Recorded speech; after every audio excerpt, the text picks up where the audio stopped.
Hi, and welcome to my new series called Behind the Scenes.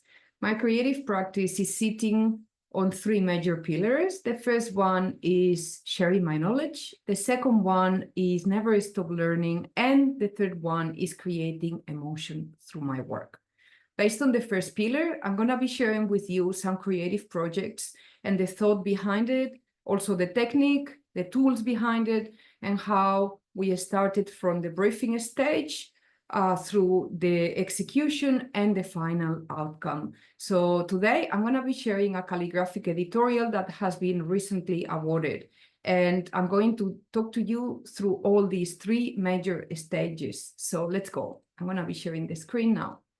So the first image I'm sharing with you now is the image that the client selected as a starting point.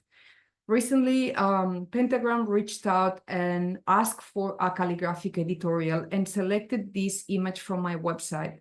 So they pointed out three things they really love about this piece. The first one is that you could see that this was clearly done with pen and ink on paper. You could see the texture of the paper. You could see the natural irregularities of the thin strokes.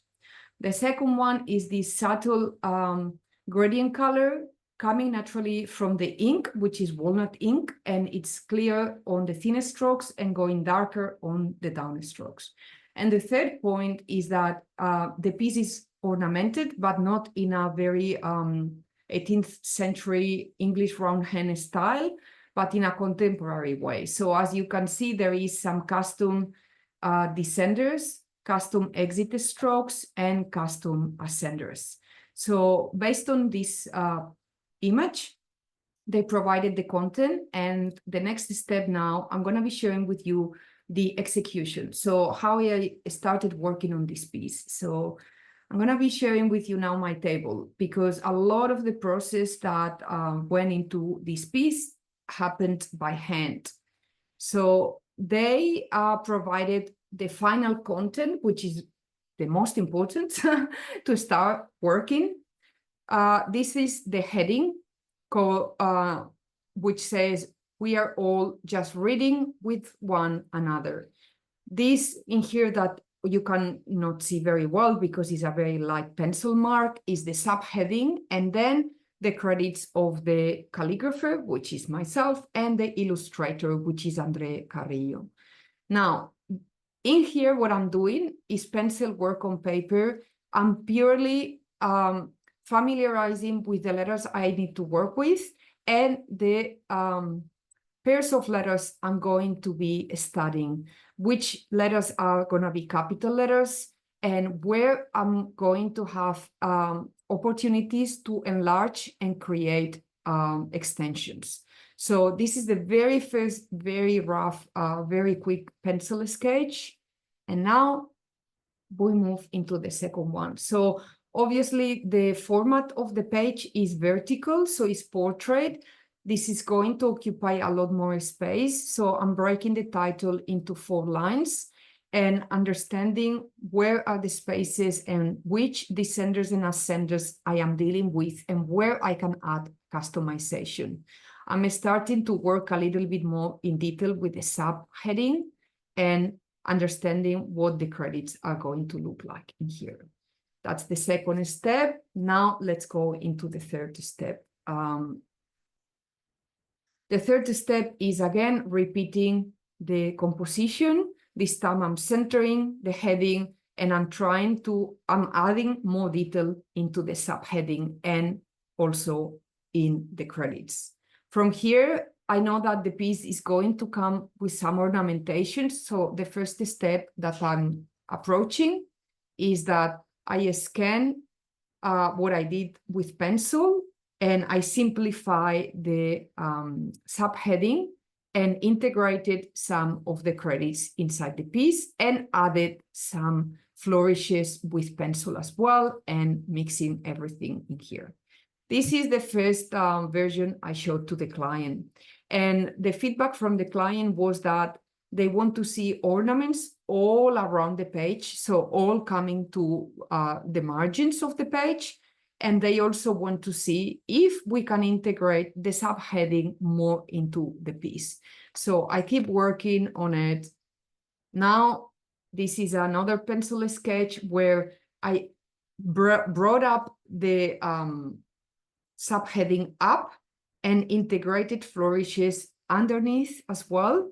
And I'm filling everything with a lot more detail. From here, the feedback was that the layout is looking good so far. Let's ink to see the contrast. And I thought that was a very good point, because up to this point, I'm only working with pencil, and it's important to have a look at the contrast and see what the ink and the nib it's going to obtain against the paper.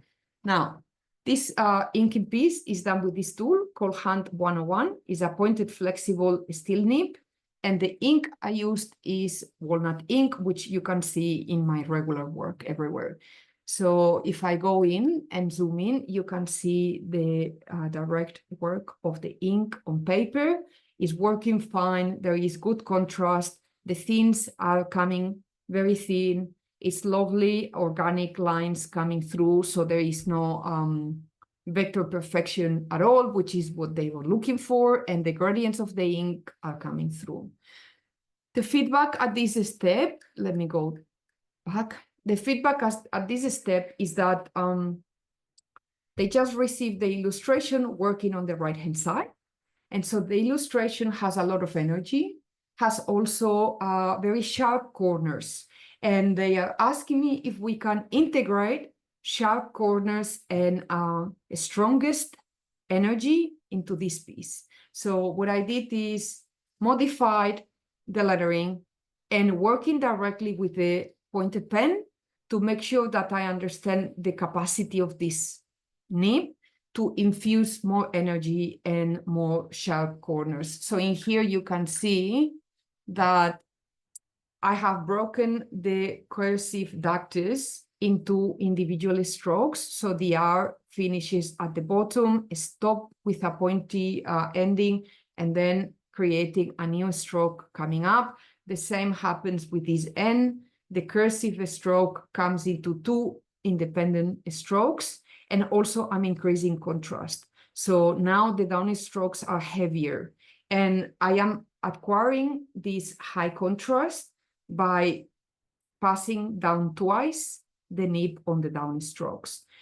This type of nib is Hand 101 is highly flexible. So that means the amount of ink coming down is very, very large. So I need to be careful to not smudge the paper, because I'm dealing with a lot of ink every time I do it. Once I go down, making sure that the ink is still wet, so that when I go down, the ink can flow and create these very, very dark down strokes. Let's go outside. This is the first adaptation, and then this is the second adaptation, adding flourishes. And I showed this stage to the client, and they told me that the vibration and the DNA of the heading is working. So now it's about working on the other aspects, which are subheadings, spaces around, and the credits. Next step is actually drawing. So I have so far shown you pencil, writing with pencil. Then I showed you writing with pen and ink. Now I'm showing you drawing letter forms, which is called lettering. So now that I understand the DNA of the alphabet and that I understand all the shapes that I'm going to introduce, I'm going to break the ductus several times. It's going to be a lot of interruption, a lot of contrast. I'm now drawing the flourishes to make sure that the entire piece is all integrated. I'm also thinking if the subheading can be completely integrated inside the piece, so going around the contour of capital A. This is a second pencil drawing with the same idea, where I am picturing the subheading going around and the credits of the piece. The feedback is that there is too much energy here, maybe too hard to read. So let's bring the subheading in an ascending baseline, and let's keep the ornamentation all over it. So this is the layout of what is going to look like the final calligraphic editorial. You can see how the subheading is integrated. There is some flourishes underneath, hugging the entire piece, and that is the credits for the illustration in the calligraphy. After the pencil drawing, I am going to ink the piece. So the first, I would call this the second last final, because there is always a second last final. And so in here, I'm using paper that is slightly yellow and darker to see how the ink flows with this type of paper and creating the entire piece. I decided to leave the subheading and credits to craft them separately and then putting them together in Photoshop. This is the second last final, and this is the final. So this is done with a thinner paper, 70 GSM. I like better how the ink flows. I like better the transition of gradient colors. I don't know if you can appreciate in here, but I mixed green liquid watercolors and walnut ink, and I get all these natural gradients coming out of the ink as the client wanted. And of course, every single down stroke is being thickened by passing the nib twice on the down strokes in all of them. So there is a really high contrast. There is a really aggressive look and feel just by creating sharp corners. Now, once I get this main heading done, now I get into calligraphing the subheading and the credits, and then I combine everything together. Before you see the final piece, there is a second step, which is now the client asked for a drop cap. So they wanted a big W to start the article on the next page. And this I'm showing you here are my pencil proposals that I sent. So the client gave me the shape of the paragraph, the dimensions, and the final page. So I knew the margins.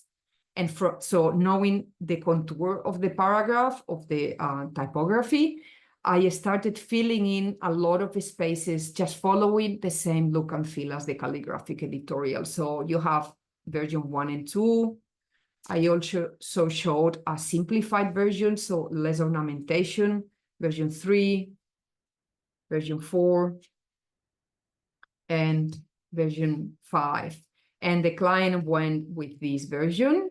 And after selecting the version, I scanned and I did a very quick mock-up of the pencil lettering with the real text and just show them what the real size would look like. So how large is this W, which is really, really large, like you can see my whole hand, and how it would look in smaller sizes if I decide to do it in a smaller, and then scan the original and increase the size.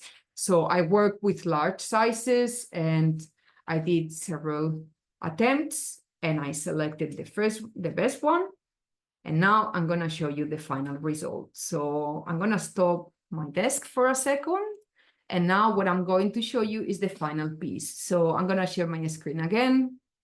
And now you're gonna see my website.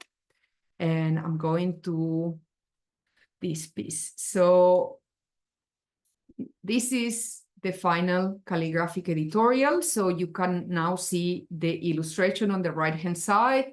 You see the whole calligraphic piece on the left. So heading, credits for calligraphy and illustration, and also the subheading integrated and all surrounded by flourishes. And here you can see the scan of the final piece, and you can see the gradients coming through. And in here, you will see the drop cap in used. So this is the magazine. And this is the drop cap inside and placed. So I'm gonna be stopping now. I hope this behind the scenes process is helping you to see everything behind the production of a calligraphic editorial like that, the thinking process, the execution, and the tools used. And I'll be sharing with you a few more projects in the next videos. So thank you very much.